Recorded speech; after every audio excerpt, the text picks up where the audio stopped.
Nagsimula ang ating kwento na kung saan may nagsasabi na pangalan dito na Shuji, at wala akong pangalan na anumang pamilya. Ang isang salitang iyon ay ang aking pangalan. Ang parehong pangalan na iyon ang tanging bagay na pagmamay-ari ko. At sa kabilugan ng buwan. Pero walang tumawag sa akin sa pangalang iyon. Noong bata ako isang basura ang tawag nila sa akin. Na habang inaapakan at binobagbog ang batang ito. Subalit sa kalaunan bigla naman itong bumaliktad ang pangyayari na ang bata na ang katayo. At wala ng mga buhay ang mga nang-aapi sa batang ito. Dagdag niya sa kanya paglaki nagbago siya nito at naging bastardo. Pahayag niya muli, nang pumasok ako sa pagtanda sinimulan nila akong tawagin na makamandag na sibat ng ahas at sibat na demonyo. Umangat ako sa tuktok at tinalo ang lahat sa isang punto. At nakamit ang titulong Spear King. Ang tanging damit na aking isinuot ay basahan lamang. Dagdag niya habang pagsugod ang mga kalaban. Mayroon lamang isang rasyon ng patatas na makakain araw-araw ngunit ito ay sapat na sa akin iyon. At sa paghawak din ng mahigpit sa sibat niya. At ang tanging lugar na matatawag kong tahanan ay ang makipaglaban sa mga taong ito. At sa isang atakehan lang yung iba nga rito nawawala ng ulo sa bilis ng atake. Na habang naglalakad ito may hawak na sibat papunta sa kinakalaban niya. At sa sigaw ng mga tao at pagkatakot sa kanyang sinisigaw nga nila na isa siyang halimaw hindi isa pala siyang na literal na demonyo. At sa pangamba ng mga tao na papunta sa kanila ang may hawak na sibat kinatakot nga nila ito. Subalit sa sigaw ng matandang ito sinasabi niya naman sa mga kasamahan niya na huwag matakot nag-iisa lang siya. Dahil doon agad niya din naman sinasabi muli sa kasamahan niya magsama-sama sumugod at patayin siya. Ngunit sa pagtarap naman ng kanilang pinagsama-sama sa sibat din bigla naman naglaho ito. At sa takot at panlalaki ng mata ng matanda bigla naman ito napatingin sa itaas niya dahil sa gulat. Bigla na lang nga dito nabutas ang ulo nito dahil sa bilis ng tinatawag nilang demonyo. Na mas lalong kinatakot ng mga kasamahan ng matanda. Subalit kahit kanon pinagpapatuloy pere nila ang pag-atake nila dito. At sa daming sibat na paatake sa Spear King nakayanan naman niya ito maarang lahat at sa nagliliwanag na mata din niya dito. At sinasabi niya rin dito sa sarili niya na mukhang isinilang talaga ako sa ganitong buhay. O ito ba ay isang bagay na natutunan ko kung paano gawin? Ngunit sa huli, na habang mas lalo tumitindi ang galit ng mga mata ng Spear King. At isang atakehan niyang pabilog nagkahati-hati nga rito ang mga katawan ng kalaban niya bukod din sa nagkatalsikan ang mga dugo. Sa huli marami akong buhay. At sa pagkaubos ng kalaban at sa nag-iisang nakatayo din. Nasa hawak rin niyang sibat may napuno ng dugo lumabas nga rito ang lilang aura na kaluluwa ng pinatay niya. Dagdag niya muli sa sarili niya kahit na nakaligtas ako sa pagtatapos ng araw na ito. Ngunit sa wakas ang sama ng loob at hinanakit ng mga namamatay. At sa pinsala din dito dire na maitatanggi na nagtatamo din sa ng mga sugat sa buong katawan niya. Na habang nakatarak ang sibat sa lupa at lumabas ang mga lilang aura ng namatay.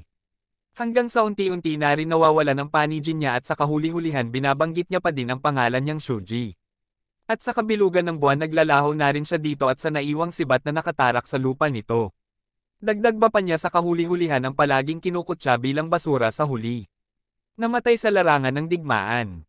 Dagdag niya muli oo, iyon na dapat sana ang katapusan.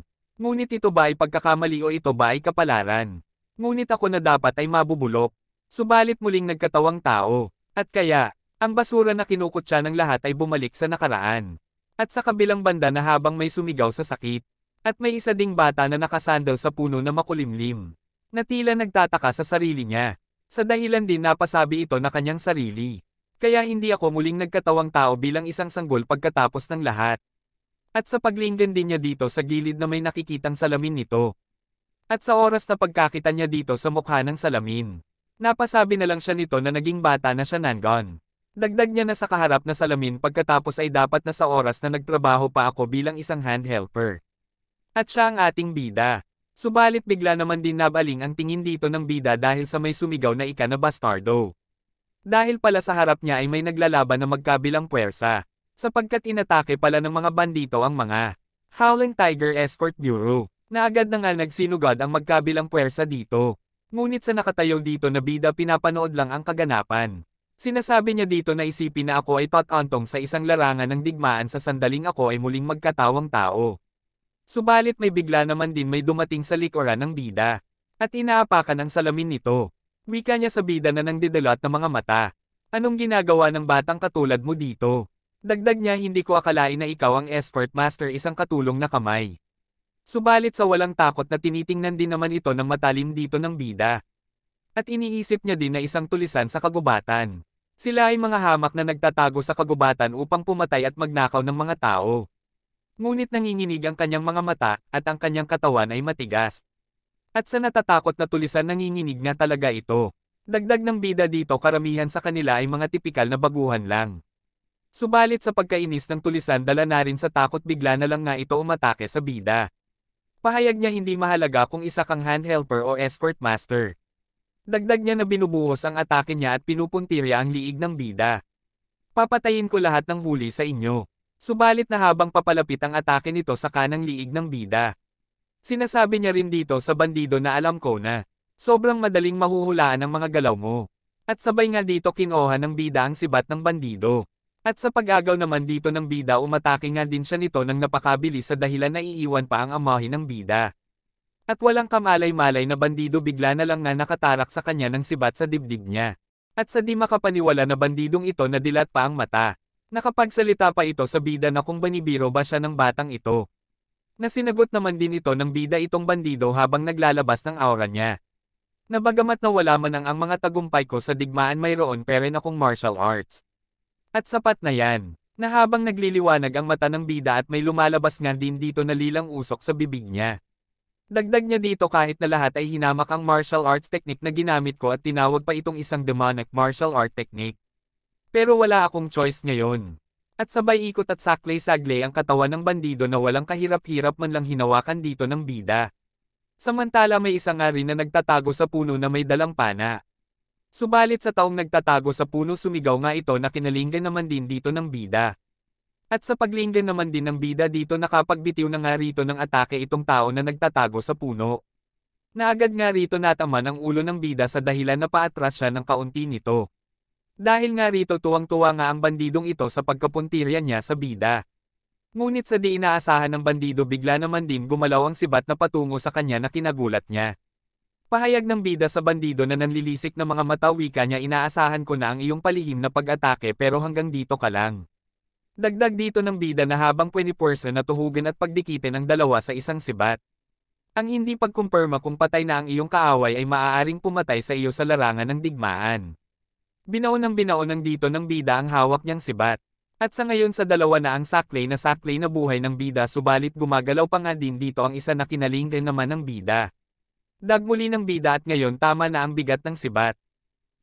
At sa nakabelang naman ng bida sa mga naglalaban. Na habang naglalakad din ito na tumutolo ang mga dugo ng bandido at saklay-saklay niya ang mga ito. Dahil dito at sa pagkakita nila sa bida napatigil nga ang mga bandito sa pakipaglaban nila at sa takot din nila na kung ano ba meron sa bida at sino naman ang nakakatakot na batang iyan. Na habang patuloy lang naman din nila ito tinitigan ang bida na dumadaan sa harap nila.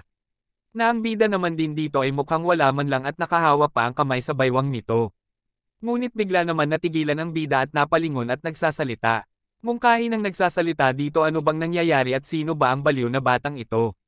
Dagdag niya at habang may dalang palakol at pagmamayabang. At pakilalanan niya ang pinono ng mga bandito na kinatakot naman din ng mga kasamahan niya dahil sa ulo na hinahawakan ng pinono nila. Subalit ningitian lang naman ito ng bida na sabi niya din inaabangan ko rin ito. Na kinatuwa din naman ng pinono ng bandido. At wala namang ang sinayang na oras ito kundi sumugod agad sa bida.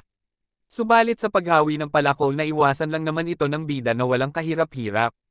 Na kinainis ng pinono ng bandido dahil sa di daw tumama ang atake niya sa bida. Ngunit bigla naman din ng laki ang isang mata niya rito. Dahil pala sa pagkakita niya dito sa malapitan na ito ang kanyang kasamahan at sa pagkagulat ng pinono ng mga bandito. Sinasabi nga dito ng bida sa kanya ang iyong pisikal na lakas ay lubos na kahanga-hanga. Dagdag dito ng bida na habang tulalaperin ang pinono ng mga bandito at nagsitilsikan din mga dugo ng kasamahan niya. Sinasabi nga rito ng bida muli sa bandido pero sa tingin ko yan lang ang meron ka. At sabay slash dito ng bida sa katawan ng pinono ng mga bandito at sa paghati sa katawan bumubuhos nga dito ang dugo. Sa mga mata din dito ng bida naghabilan pa ito na ito ang tinatawag mong atake. Na mas lalong kinatakot ng mga bandito dahil sa pinatay lang daw ng bida ang pinono nila ng isang atakehan lang.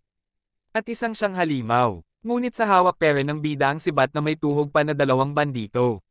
Sinasabi niya nga dito bakit ang ganang pakiramdam ko.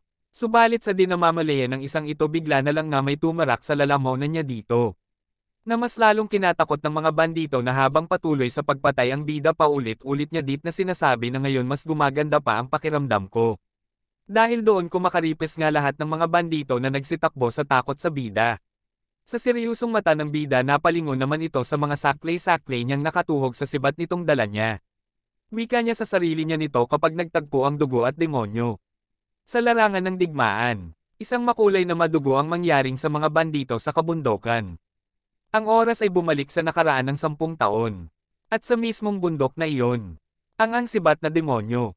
Dagdag ng bida na nakangiti habang may lumalabas din sa bunganga ng nakatuhog na pinuno ng mga bandidong. Medyo maganda ito pa sa akin. At ngayon ay nagbabalik ako.